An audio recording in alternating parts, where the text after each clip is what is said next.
What if I told you that one of the world's most devastating wars didn't start with bombs or armies, but with a simple protest on the streets of a struggling country? This is the story of Yemen, a nation that went from hope to complete collapse. In just a few years, where a government fell, a rebel group rose, and global superpowers quietly stepped into the shadows, turning a local conflict into an international battlefield. This is not just a war story. This is a story of power betrayal and survival, because what happened in Yemen is something the world cannot afford to ignore. Imagine a country where children are not dying from bullets, but from hunger, where hospitals no longer function, where an entire generation is growing up surrounded by destruction. Now ask yourself, how does a nation reach this point? How does a protest turn into a war that involves Saudi Arabia, Iran, and even the United States? And the most important question of all, who really benefits from all of this? Because the truth is far more complicated than what you have heard. This war has no clear heroes, no simple answers, and no easy ending. As you watch this video, you will see how a single moment triggered a chain reaction that pulled an entire country into chaos. How alliances were formed, how power shifted, and how the cost of these decisions was paid by millions of innocent people. This is the full story of the Yemen war from the very beginning to where it stands today. And by the end of this video, you will understand not just what happened, but why it happened, and whether anyone can truly win a war like this. Yemen today has become one of the biggest humanitarian disasters in the world, where children are dying of hunger, hospitals have collapsed, and the entire country presents a scene of destruction. But do you know that all of this started from a small protest? This is a story of power, politics, and the nations that slowly became part of this war. This story begins with a man named Ali Abdullah Saleh, who ruled Yemen for nearly 30 years. In the beginning, people had hope in him, but over time, corruption increased. The system became weak, and the trust of the people started to break. Inflation was rising, unemployment was at its peak, and the life of an ordinary person was becoming more difficult. Then came 2011, when a wave spread across the Arab world known as the Arab Spring. This revolution that started from Tunisia slowly reached Yemen, and then what had been suppressed for years finally exploded. Not hundreds, but millions of people came out on the streets with one demand: remove Saleh, bring a new system. This was not just a protest, this was a rebellion against the system, but the government responded with bullets. Protesters were fired upon. People were killed. The streets were filled with blood, but the people did not step back. Instead, they became even stronger. And these protests slowly turned into a full rebellion. During this time, something else was also happening that many people did not notice. A dangerous terrorist group was active in Yemen known as Al-Qaeda in the Arabian Peninsula, and this is where the United States started paying attention to Yemen. America feared that if Yemen collapsed, this group would become stronger and pose a threat to the entire region.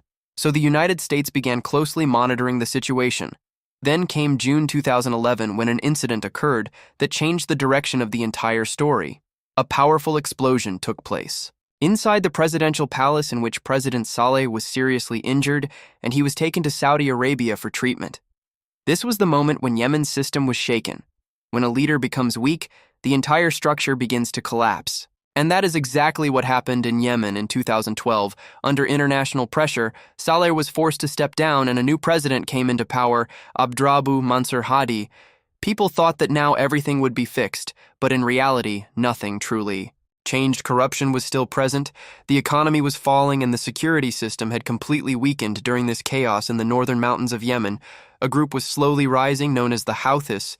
At first, it was a small group, but over time, it became a powerful militia. They claimed that they had been ignored and deprived of their rights, but in reality, they were aiming to take control. The most shocking part was that former President Saleh, who was no longer in power, secretly formed an alliance with the Houthis, which meant that the man who once ran the system was now standing against it. Alongside the rebels by 2013 and 2014, the Houthis had become strong enough. They had weapons, they had fighters, and they had a clear strategy, and then they began moving toward the capital, Sana'a. This was not just a march, this was a planned takeover, and this is where the real story of the Yemen civil war begins. But this was only the beginning, because now this war was no longer just about Yemen. Global powers were about to get involved.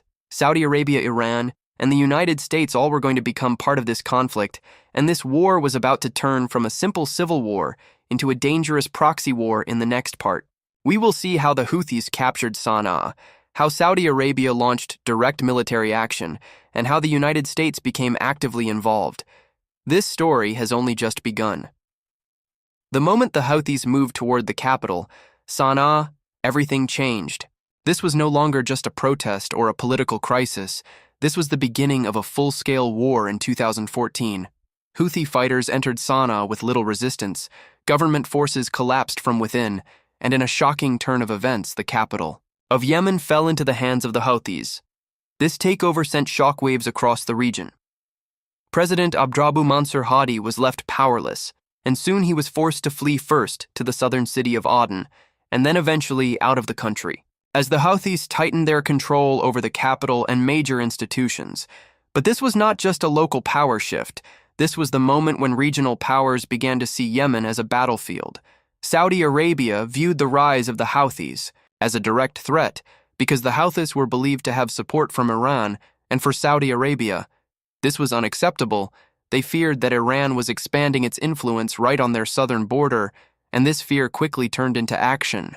In March 2015, Saudi Arabia announced a military intervention and launched a massive air campaign against the Houthis under a coalition that included countries like the United Arab Emirates, Bahrain, Egypt, and others. Fighter jets filled the skies of Yemen and airstrikes began targeting Houthi positions, but the reality on the ground was far more complex.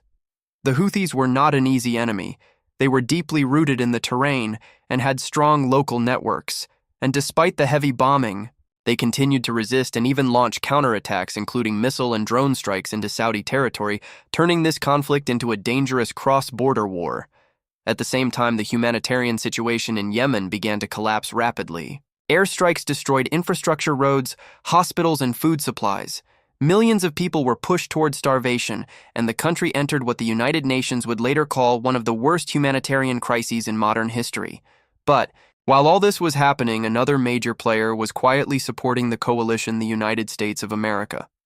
Although U.S. troops were not directly fighting on the front lines, they played a critical role behind the scenes. The U.S. provided intelligence support, advanced weapons, logistical assistance, and aerial refueling for coalition aircraft, which allowed Saudi jets to continue their bombing campaigns for longer durations. This support made the United States an indirect but powerful participant in the war. At the same time, the U.S. was also conducting its own operations in Yemen, targeting al-Qaeda in the Arabian Peninsula. Through drone strikes, these operations were aimed at eliminating terrorist threats, but they also added another layer of complexity to an already chaotic battlefield. Meanwhile, inside Yemen, the situation continued to deteriorate. Different factions began to emerge: southern separatists, local militias, and extremist groups all fighting for control, which turned Yemen into a fragmented war zone rather than a single unified conflict. And as the war dragged on, years passed with no clear victory.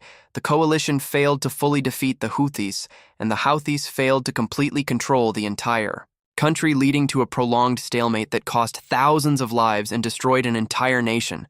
But the biggest question still remained: how long could this war continue, and who would ultimately gain control over Yemen? In the next part, we'll explore how this war turned into a long-term deadlock, how internal divisions grew stronger, and how global pressure began to push for a ceasefire.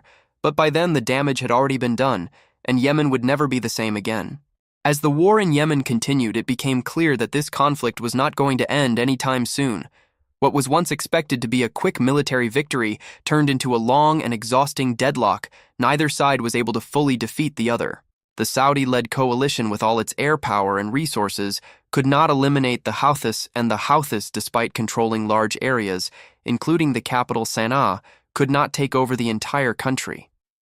This situation created a prolonged stalemate where fighting continued but no real progress was made, and as time passed, the war began to change its shape inside Yemen. New groups started to emerge, each with their own goals and interests. The southern part of Yemen saw the rise of separatist movements that no longer supported the central government, but instead wanted independence from the north. These groups often clashed not only with the Houthis, but also with forces loyal to the internationally recognized government, creating a complex web of conflicts within the larger war. At the same time, extremist organizations like Al-Qaeda in the Arabian Peninsula and later ISIS took advantage of the chaos to expand their presence. They carried out attacks, seized territories, and added another layer of violence to an already devastated country, making the situation even more dangerous for civilians who were now trapped between multiple armed groups all fighting for power. Meanwhile, the humanitarian crisis continued to worsen. At an alarming rate, millions of people were on the brink of famine. Clean water became scarce, healthcare systems collapsed, and diseases like cholera spread rapidly across the country. The United Nations repeatedly warned that Yemen was facing one of the worst humanitarian disasters in modern history. Yet despite these warnings, the fighting did not stop. Airstrikes continued, missiles were launched, and civilians continued to suffer. And in the background, the role of the United States remained significant. Although not always visible, the U.S. continued to support the Saudi-led coalition by supplying weapons, providing intelligence, and assisting with military operations at the same time. American drone strikes targeting suspected terrorist groups continued across different regions of Yemen. These strikes were meant to eliminate threats, but they also raised concerns about civilian casualties and further complicated the conflict politically and strategically as global attention occasionally shifted toward Yemen. There were calls for peace negotiations and ceasefires, but these efforts often failed due to lack of trust between the parties involved. Each side accused the other of violating agreements, and the cycle of violence continued, year after year, turning Yemen into a symbol of endless war. By this point, it was no longer just a regional conflict. It had become a global issue involving multiple powers and interests, yet for the people of Yemen, the reality remained the same. Destruction, displacement, and uncertainty about the future. The biggest question now was whether this war could ever truly end, or if Yemen would remain trapped in conflict for generations to come. In the next part, we will explore the turning points that began to shift the direction of the war, the international pressure that started to build, and the first serious attempts at bringing this devastating conflict toward a ceasefire. But even then, the road to peace would prove to be far more complicated than anyone expected. As the war dragged on and the destruction in Yemen reached unimaginable levels, international pressure slowly began to rise. The images of starving children, destroyed cities, and collapsing hospitals started to spread across the world, forcing global organizations, governments, and humanitarian groups to speak out against the ongoing violence. The United Nations repeatedly called for an immediate ceasefire, warning that Yemen was on the brink of total collapse. But despite these warnings, the fighting continued for years, with both sides believing that they could still gain the upper hand. However, by around 2018, the situation began to shift slightly. Not because the war was ending, but because the cost of continuing. It had become too high for everyone involved. The Saudi-led coalition faced increasing criticism over civilian casualties caused by airstrikes, while the Houthis continued to face economic isolation and military pressure inside Yemen at the same time. Global political pressure started to build on the United States and other supporting countries to reconsider their involvement in the conflict. Reports of humanitarian disasters and civilian suffering made it harder for governments to justify continued military support behind the scenes. Diplomatic efforts intensified. The United Nations stepped in to mediate talks between the warring parties, leading to one of the first major agreements known as the Stockholm Agreement in 2018. This agreement aimed to reduce fighting in key areas, especially around the strategic port city of Hodeida, which was crucial for humanitarian aid entering the country. For a moment, it seemed like there was hope, a chance that the war might slow down, and that peace could be possible, but reality proved to be far more complicated. Although the agreement reduced some fighting, it did not completely stop the war. Both sides accused each other of violating the terms, and clashes continued in different parts of the country. The ceasefire was fragile and easily broken. Meanwhile, inside Yemen, the humanitarian crisis remained severe. Millions of people still depended on aid to survive, and the country's infrastructure was too damaged to recover quickly. Even with reduced fighting, the suffering did not end. As the war entered a new phase, it became less about large-scale battles and more about slow, ongoing conflict, economic pressure, and political maneuvering. Different regions of Yemen effectively became divided zones of control, with the Houthis holding the north, including the capital Sana'a, while the internationally recognized government and its allies controlled parts of the south and east. This division made it even harder to achieve a unified peace agreement because there was no single authority that could fully represent the entire country. At the same time, the role of external powers remained critical. Saudi Arabia continued to seek security along its border. Iran's influence through the Houthis remained a concern, and the United States faced ongoing debates about its involvement, balancing counterterrorism efforts with growing calls to reduce support for the war. All of these factors combined to create a situation where peace talks existed but a final resolution remained out of reach. Yemen had entered a stage where the war was no longer just about winning or losing, but about managing a crisis that had already caused irreversible damage. The question now was whether a lasting peace could ever be achieved, or if Yemen would remain divided and unstable for years to come. In the next part, we will explore how the war continued into the modern era, the temporary ceasefires that brought brief moments of calm, and what the current situation in Yemen looks like today. But even as the violence slowed in some areas, the scars of this war would continue to shape the future of an entire nation. As the war in Yemen moved into its later years, it entered what many analysts describe as a modern phase of conflict, where large-scale offensives became less frequent, but the overall crisis remained deeply rooted in the country by this point. Years of continuous fighting had exhausted all sides. The Saudi-led coalition had spent enormous resources without achieving a decisive victory, while the Houthis, despite maintaining control over key regions, were unable to expand their power across the entire nation. This mutual exhaustion created the conditions for temporary ceasefires and limited de-escalation efforts. One of the most significant developments came in 2022, when a United Nations brokered truce was announced, offering a rare moment of relief for millions of Yemenis. For the first time in years, airstrikes were reduced, cross-border attacks decreased, and some humanitarian access improved. Fuel shipments were allowed into Houthi-controlled areas and limited commercial flights resumed from Sana'a airport. These steps, while small, represented a major shift compared to the intense violence of previous years. However, this ceasefire was never a complete solution. It was fragile, temporary, and dependent on continued cooperation between deeply divided parties. As time passed, the truce faced repeated challenges, and although large-scale fighting did not fully return, the underlying tensions remained unresolved. Yemen effectively became a divided country with different regions controlled by different factions. The Houthis retained control over the north, including the capital Sana'a, while the internationally recognized government, along with allied groups, maintained influence in parts of the south and east. In addition to these major actors, local militias, tribal groups, and separatist forces continued to operate independently, further complicating any effort to establish a unified national authority. Economically, the situation remained dire.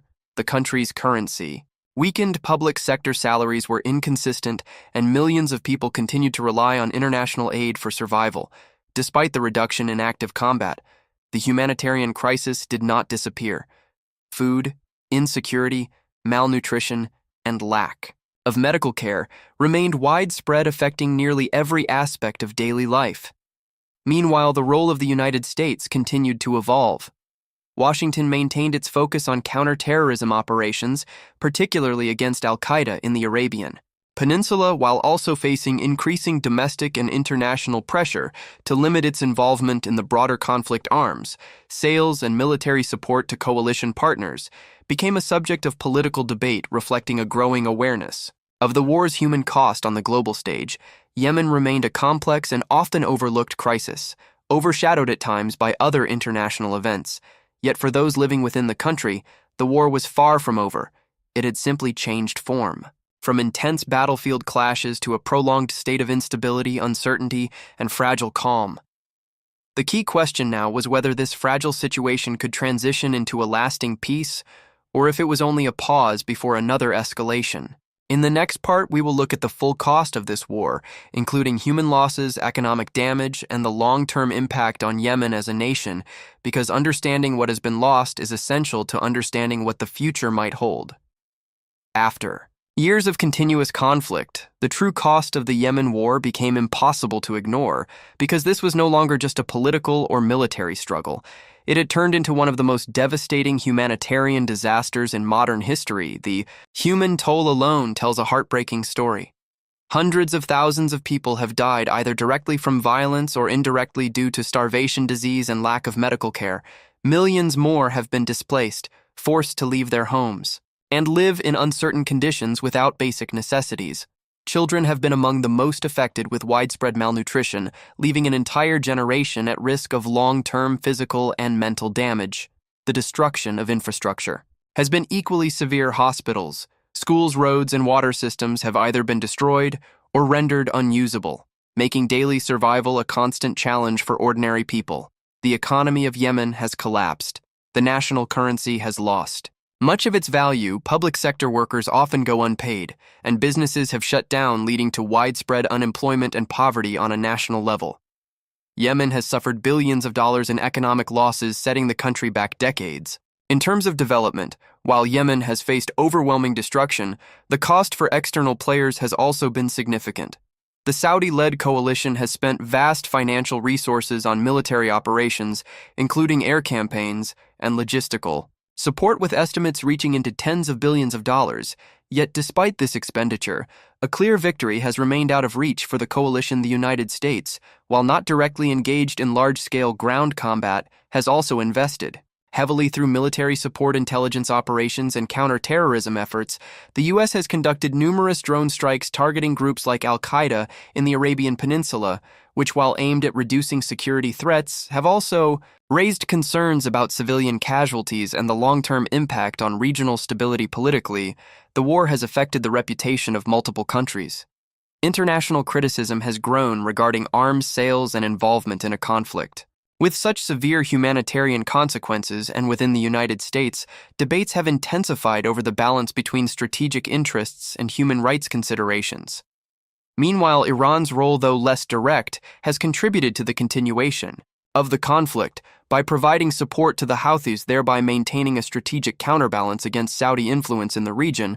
All of these factors combined show that this war has come at an enormous cost for everyone involved, but especially for the people of Yemen, who have paid the highest price with their lives, their homes, and their future. The question now is not just who is winning or losing, but whether any side can truly claim victory in a conflict that has caused so much destruction and suffering. In the next part, we will explore the final analysis of this war, including who gained influence, who lost power, and whether this long and painful conflict can be considered a victory for anyone or simply a tragedy for all.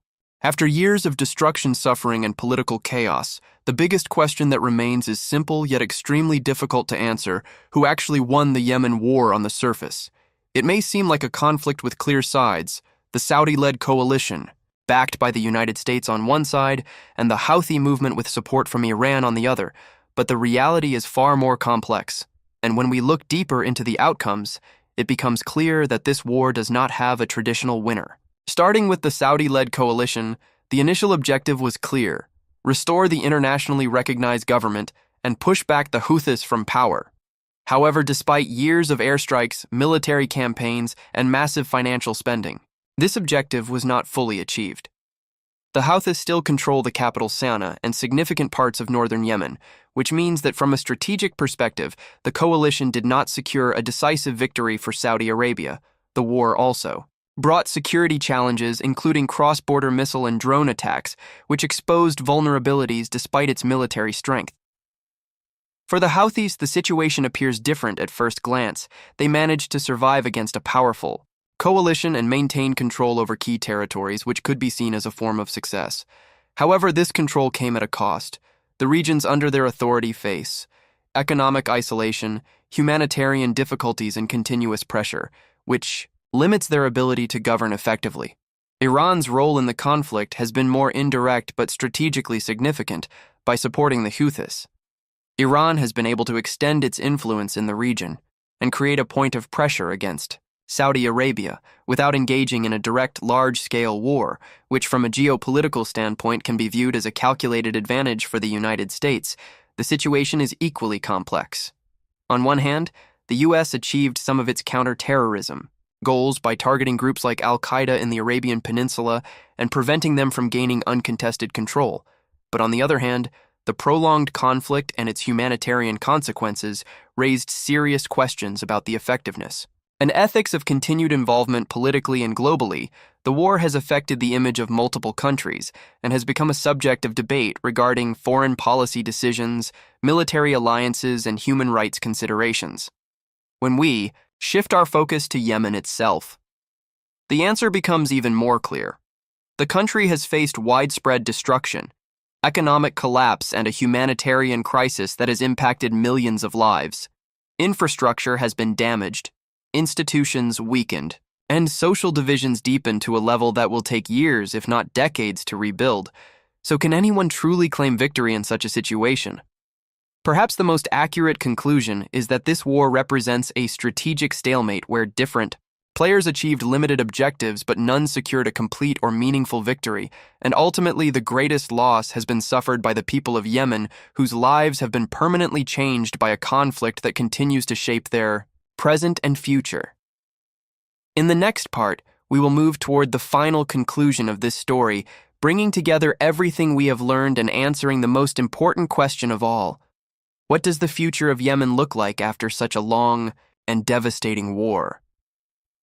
As we move toward the final phase of this story, the focus shifts from the past and present of the Yemen war to its uncertain future.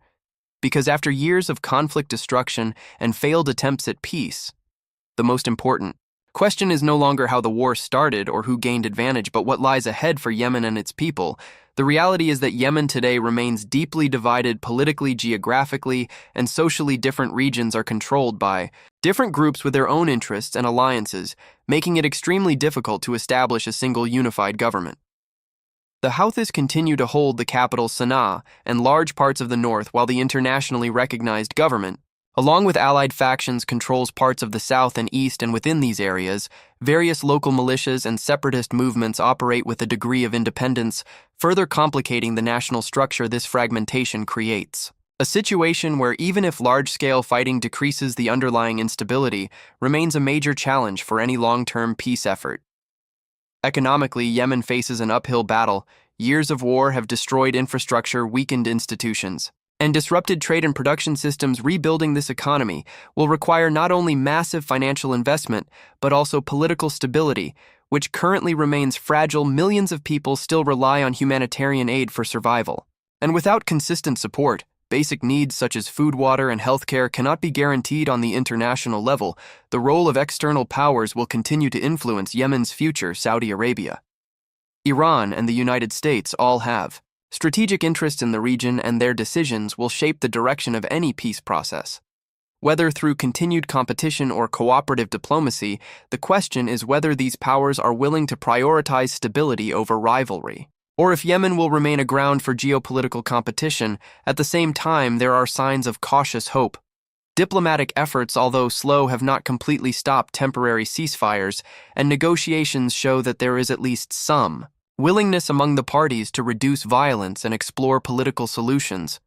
However, history has shown that these efforts can easily collapse if trust is not built and maintained. For the people of Yemen, the future remains uncertain, but not without resilience. Despite years of hardship, communities continue to adapt, survive, and seek ways to rebuild their lives, even in the most difficult conditions. This resilience is perhaps the strongest foundation upon which a peaceful future could eventually be built, but the path forward will not be easy. It will require compromise, patience, and sustained international support. The war has already changed Yemen in ways that cannot be undone, but the story is not over. The final outcome will depend on decisions yet to be made, actions yet to be taken, and the willingness of all sides to move beyond conflict toward a more stable and hopeful future. In the next and final part, we will bring this entire journey to a close, summarizing everything from the beginning of the war to its current state, and delivering the ultimate conclusion of what this conflict truly means for Yemen and the world. As we approach the end of this story, it is important to step back and look at the full picture of what has happened in Yemen over the years, because this war is not just a sequence of events, but a chain reaction that began with a single spark and grew into one of the most complex conflicts of our time.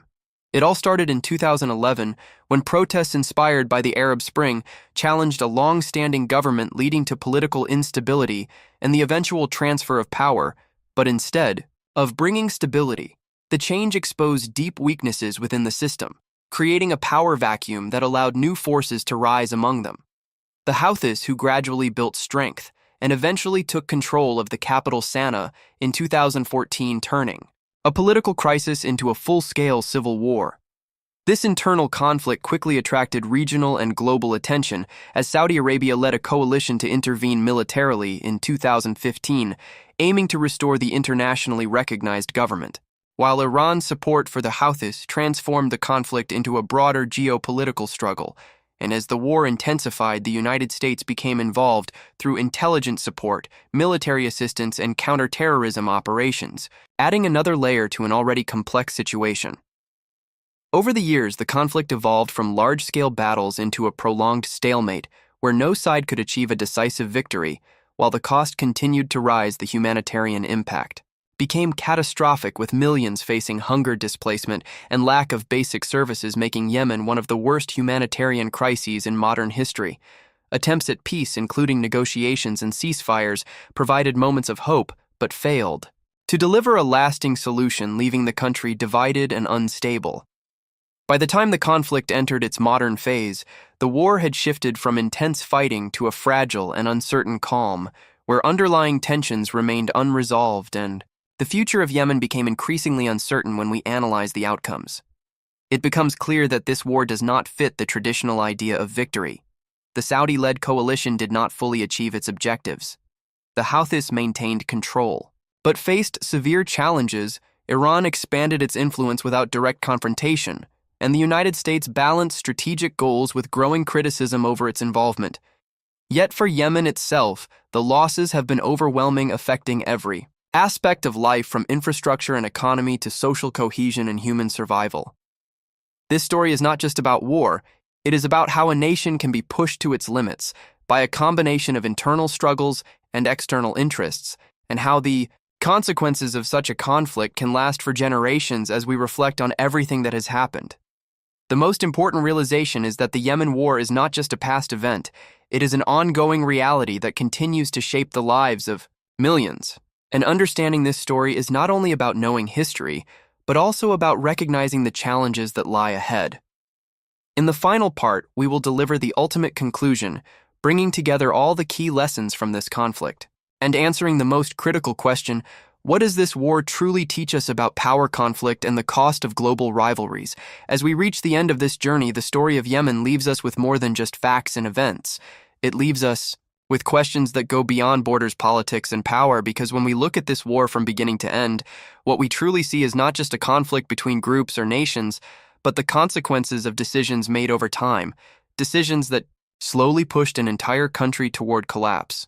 What began in 2011 as a call for change, a demand for a better future, gradually turned into chaos, as political instability created space for new forces to rise. Alliances were formed, loyalties shifted, and the situation grew more complex with each passing year. By 2014, the fall of the capital Sana'a marked a point of no return, transforming internal unrest into a full-scale war.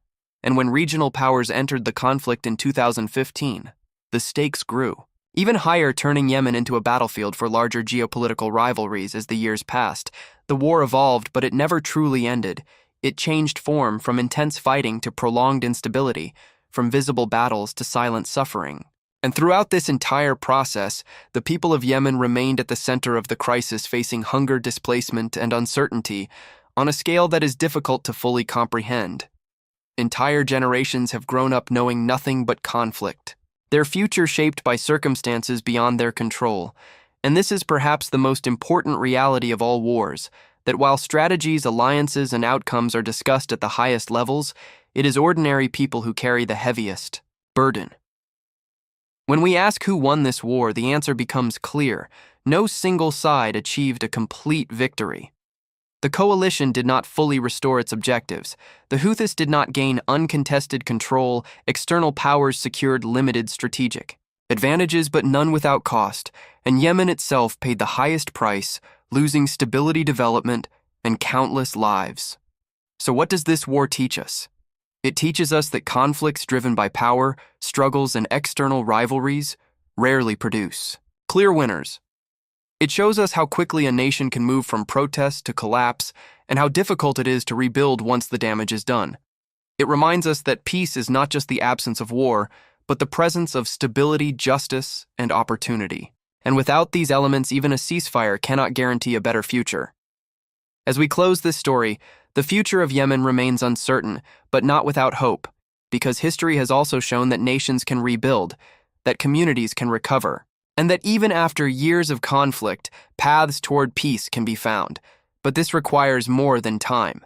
It requires effort, cooperation, and a willingness to learn from the past.